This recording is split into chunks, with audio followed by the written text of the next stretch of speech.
Hãy cất tiếng hát ngợi khen Chúa Giê-hô-va Nisi Nisi.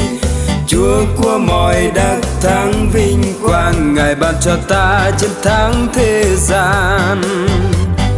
Nay ta luôn đắc thắng nghèo đói, nay ta luôn đắc thắng bệnh tật, nay ta luôn đắc thắng buồn chán. Từ đây chiến thắng thuộc về ta.